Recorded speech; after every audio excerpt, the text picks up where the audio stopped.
साथियों नमस्कार। साथियों, जब यह पत्र आप सुनोगे तो यकीन मानिए आपकी आंखें आंसुओं से भीग उठेंगी। यह पत्र एक पत्नी ने अपने जीवन साथी यानी अपने पति के लिए लिखा था। उस सुबह सब कुछ वैसे ही था जैसे हर रोज होता था।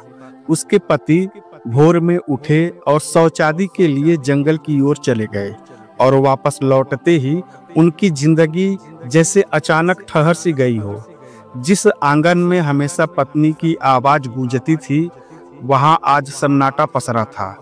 उनकी पत्नी अब इस दुनिया को हमेशा हमेशा के लिए छोड़ चुकी थी। आंगन में बच्चे और शुभचिंतक फूट फूट कर रो रहे थे। हर किसी की आंखों में बाढ़ सा दुख उमड़ रहा था, लेकिन वे बस निशब्द खड़े थे। उसकी आंखें शून्य में अटक गई, जैसे किसी ने उसकी आत्मा का एक टुकड़ा छीन लिया हो। जब पत्नी की अंतिम विदाई का समय आया तो उसने कांपते हाथों से अपनी पत्नी के अर्थी को छुआ। नम आंखों से वो बस इतना ही कह पाया कि तुम गई, पर मेरी सांसें अब भी तुम्हारे नाम चल रही है। और नम आंखों से उसने अपनी पत्नी की आखिरी विदाई की। पत्नी के गुजर जाने के 15 दिन बाद जब आखिरी रिश्तेदार भी लौट गया और घर फिर से वैसा ही सुनसान हो गया जैसा वो खुद था, तभी उसे एक अलमारी में पुराने कागजों में लिपटा हुआ एक पत्र मिला। वो पत्र सिर्फ एक पत्र नहीं था, बल्कि उसकी पूरी दुनिया थी। पत्र का पहला शब्द ही दिल चीर देने वाला था। वह था प्रिय पतिदेव, जिसे पढ़ते ही उसके हाथ कांपने लगे, आंखें नम हो गई। और जब उसने आगे पढ़ना शुरू किया तो जैसे बीते सालों की हर स्मृति, हर स्पर्श, हर आंसू उसी कमरे में लौट आया हो। पत्र में लिखा था, प्रिय पतिदेव, मुझे पता है मैं अब ज्यादा दिन की मेहमान नहीं। डॉक्टर ने तो मुझे कुछ नहीं कहा, पर तुम्हारे चुपचाप गिरे हुए चेहरे ने सब कुछ कह दिया। कैंसर ने मेरे शरीर को तोड़ दिया है, पर मेरा मन अब भी तुम्हारे लिए जीना चाहता है। मैं जानती हूँ मेरे इलाज में तुमने सब कुछ लुटा दिया। वो छोटी सी जमा पूंजी, हमारे सपनों का प्लाट, यहाँ तक कि मम्मी की आखिरी दी हुई चूड़ियाँ भी सब मेरी दवाओं में घुल गया।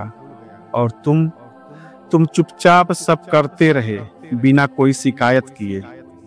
क्या तुम सोचते थे कि मैं कुछ नहीं जानती थी? मैं सब जानती थी मेरे हमसफर। जब तुम मेरी रजाई की आड़ में छुपकर रोते थे तो मैं करवट लेकर अपने आंसू तकिए में छुपा लेती थी। तुम मुझे हिम्मत देते थे, लेकिन खुद अंदर से टूटते जा रहे थे। और फिर भी मेरी हिम्मत बनते रहे। तुमने मुझसे कहा था कि तू बड़ी डरपोक है। देखो, अब वही डरपोक औरत मौत से आंख मिलाकर मुस्कुरा रही है, क्योंकि अब इस बात का डर नहीं है कि मैं जा रही हूँ। डर इस बात का है कि अब तुम्हें मेरे बिना रहना होगा। घर आओगे और मैं नहीं मिलूंगी। चाय ठंडी होगी, बिस्तर ठंडा होगा, और सबसे ज्यादा तुम्हारा मन ठंडा हो जाएगा। लेकिन मेरी एक बात याद रखना, मैं हमेशा रहूंगी तुम्हारी आदतों में, तुम्हारे कपड़ों की सिलवटों में, बच्चों की हंसी में और तुम्हारे सपनों में। बच्चों से कहना मम्मी भगवान के पास गई है, थोड़ी देर में वापस आ जाएगी। पर तुम जानो कि मैं अब नहीं लौटूंगी, इसलिए मेरी जिम्मेदारी अब तुम्हारी है। बच्चों के साथ साथ खुद का भी ख्याल रखना। तुम्हें अब समय पर नहाना होगा, खाना होगा, क्योंकि तुम्हें टोकने के लिए अब कोई नहीं होगा।